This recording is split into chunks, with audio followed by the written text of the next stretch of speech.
ലക്ഷങ്ങൾ സാലറിയുള്ള ജോലിയാണോ നിങ്ങളുടെ ലക്ഷ്യം? NIMS is your gateway. NIMS CA college ഒരുക്കുന്ന സ്കോളർഷിപ്പ് എക്സാം വഴി സൗജന്യമായി കോഴ്സ് പൂർത്തിയാക്കാനും നിങ്ങൾക്ക് അവസരമുണ്ട്.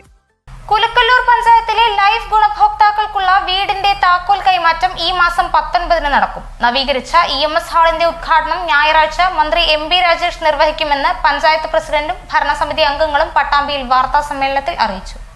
കുലക്കല്ലൂർ ഗ്രാമപഞ്ചായത്തിൽ ലൈഫ് ഗുണഭോക്താക്കൾക്കുള്ള വീടിന്റെ താക്കോൽദാനവും നവീകരിച്ച EMS ഹാളിന്റെ ഉദ്ഘാടനവുമാണ് ഞായറാഴ്ച ഉച്ചയ്ക്ക് 12 മണിക്ക് നടക്കുന്നത്. മന്ത്രി MB രാജേഷ് ഇതിന്റെ ഉദ്ഘാടനം നിർവഹിക്കും. പഞ്ചായത്തിൽ ലൈഫ് മിഷൻ പദ്ധതിയിൽ 126 കുടുംബങ്ങളുടെ വീടുകളാണ് നിർമ്മാണം പൂർത്തിയായത്. ഇതിന്റെ താക്കോൽദാനമാണ് നിർവഹിക്കുന്നത്. അപേക്ഷ നൽകിയ മുഴുവൻ ആളുകൾക്കും പഞ്ചായത്തിൽ ലൈഫ് ഭവന പദ്ധതിയിൽ ഉൾപ്പെടുത്തി വീട് നിർമ്മിച്ചു നൽകുന്നുണ്ടെന്നും ഗ്രാമപഞ്ചായത്ത് പ്രസിഡന്റ് വി രമണി പറഞ്ഞു. നിലവിൽ 465 പേരാണ് പദ്ധതി പട്ടികയിലുള്ളത്. 10 പേർ PMAY പദ്ധതിയിലും ഉൾപ്പെട്ടിട്ടുണ്ട്. 310ഓളം വീടുകളുടെ നിർമ്മാണം പുരോഗമിച്ചു വരികയാണെന്നും ഇവർ വ്യക്തമാക്കി. പഞ്ചായത്തിന്റെ 2023-24 സാമ്പത്തിക വർഷത്തെ പദ്ധതിയിൽ ഉൾപ്പെടുത്തി 30 ലക്ഷം രൂപയും 2024-25 സാമ്പത്തിക വർഷത്തെ പദ്ധതിയിൽ ഉൾപ്പെടുത്തി 30 ലക്ഷം രൂപയും ടോട്ടൽ 60 ലക്ഷം രൂപ ചെലവഴിച്ചുകൊണ്ടാണ് EMS ഹാള് 250 പേർക്ക് ഇരിക്കാവുന്ന തരത്തിലുള്ള വളരെ വിപുലീകരിച്ചൊരു ഹാളിന്റെ ഉദ്ഘാടന കർമ്മമാണ് നിർവഹിക്കുന്നത്. അതോടൊപ്പം തന്നെ ലൈഫ് ഗുണഭോക്താക്കൾ നമ്മൾക്ക് ലൈഫിന്റെ ലിസ്റ്റിൽ ഉൾപ്പെട്ട 465 ഗുണഭോക്താക്കളാണുള്ളത്.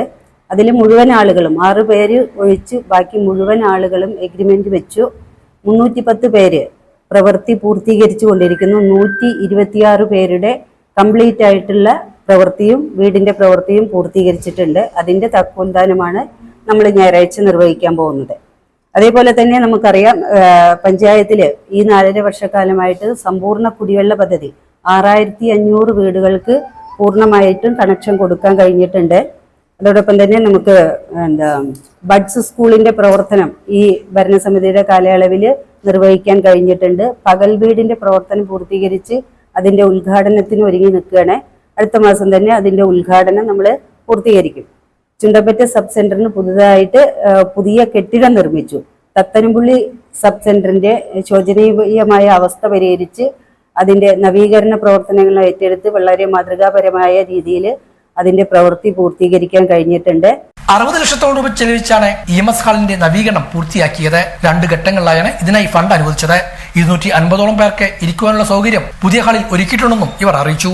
അതുപോലെ ജില്ലാ പഞ്ചായത്തിന്റെ പദ്ധതിയുടെ സഹായത്തോടുകൂടി വിവിധ വർഷങ്ങളിലെ സഹായത്തോടുകൂടി നിരവധി റോഡുകൾ നമ്മൾ ജില്ലാ പഞ്ചായത്തിന് അതേപോലെ കോളനികളുടെ സമഗ്ര വികസനത്തിനൊക്കെ വിവിധ പദ്ധതികൾ നടപ്പാക്കാൻ കഴിഞ്ഞിട്ടുണ്ട്. ബ്ലോക്ക് പഞ്ചായത്തിന്റെ ഇടപെടലും നമ്മുടെ പഞ്ചായത്തിന്റെ വിവിധ റോഡുകളിൽ ഉണ്ടായിട്ടുണ്ട്. അതുപോലെ തന്നെ PMGSY പദ്ധതിയിൽ ഉൾപ്പെടുത്തി പപ്പടപ്പടി തത്തനംപുള്ളി റോഡുകൾ അതിന്റെ വർക്കുകൾ ആരംഭിച്ചു കഴിഞ്ഞു. അതിന്റെ വർക്ക് തുടങ്ങിയിട്ടുണ്ട്. നമ്മൾ 6500ഓളം കണക്ഷനുകൾ കുടിവെള്ള മേഖലയിൽ 70 കിലോമീറ്റർ ദൂരത്തിൽ വിവിധ മേഖലകളിൽ പൈപ്പിട്ട് ഈ 6500 അപേക്ഷിച്ച മുഴുവൻ ആളുകൾക്കും കുടിവെള്ള കണക്ഷൻ നൽകാൻ കഴിഞ്ഞിട്ടുണ്ട്. പഞ്ചായത്തിന്റെ വിവിധ മേഖലകളിൽ കുടുംബശ്രീ ആയാലും ഒക്കെ ഉൾപ്പെടുത്തി ടേക്ക് എ ബ്രേക്ക് സംവിധാനം ഏറ്റവും നല്ല രൂപത്തിൽ പഞ്ചായത്ത് കേന്ദ്രത്തിൽ വരുന്ന ആളുകൾക്ക് വളരെ പ്രയാസപ്പെട്ട ഒരവസ്ഥ ഉണ്ടായിരുന്നു. അവരുടെ പ്രാഥമിക ആവശ്യങ്ങൾക്ക് അത് തന്നെ ഒരു പരിഹാരം എന്ന രൂപത്തിൽ പഞ്ചായത്ത് ആസ്ഥാനത്തിൽ തന്നെ നമുക്ക് ടേക്ക് എ ബ്രേക്ക് സംവിധാനം കുടുംബശ്രീയുടെ നേതൃത്വത്തിൽ ഇപ്പോൾ തുടങ്ങാൻ കഴിഞ്ഞിട്ടുണ്ട്. ഗ്രാമപഞ്ചായത്തിന്റെ നേതൃത്വത്തിൽ കഴിഞ്ഞ 4 വർഷത്തിനുള്ളിൽ നിരവധി വികസന പ്രവർത്തനങ്ങളാണ് നടപ്പാക്കിയതെന്നും ഇവർ വ്യക്തമാക്കി. വാർത്താ സമ്മേളനത്തിൽ ഗ്രാമപഞ്ചായത്ത് president V Ramani, vice president TK Sahakh, സ്ഥിരസമിതി അധ്യക്ഷൻ MK Sreekumar, secretary VR Anilal എന്നിവർ ഇതേക്കുറിച്ച് വിശദീകരിച്ചു. കൃഷി ചെയ്യുന്ന നെൽകർഷകരെ സഹായിക്കുന്നതിന് വേണ്ടി ഉഴവുകൂലിയിൽ ഏറ്റവും കൂടുതൽ സബ്സിഡി കൊടുക്കുന്ന ഗ്രാമപഞ്ചായത്ത് കൂടിയാണ് നമ്മുടെ ഗ്രാമപഞ്ചായത്ത്.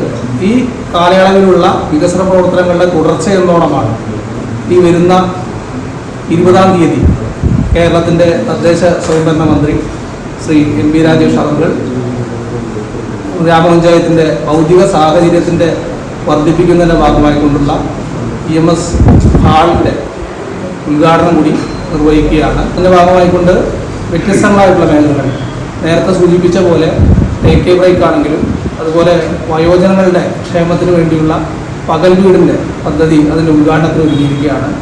നേരത്തെ സൂചിപ്പിച്ച അതുപോലെ തന്നെ ക്രിമിറ്റോറിയവും മറ്റ് വിവിധ മേഖലകളിലുള്ള വികസനം ഒരുമിച്ച് സംഘടിപ്പിച്ച് പോയ ഒരു 4.5 വർഷമാണ്.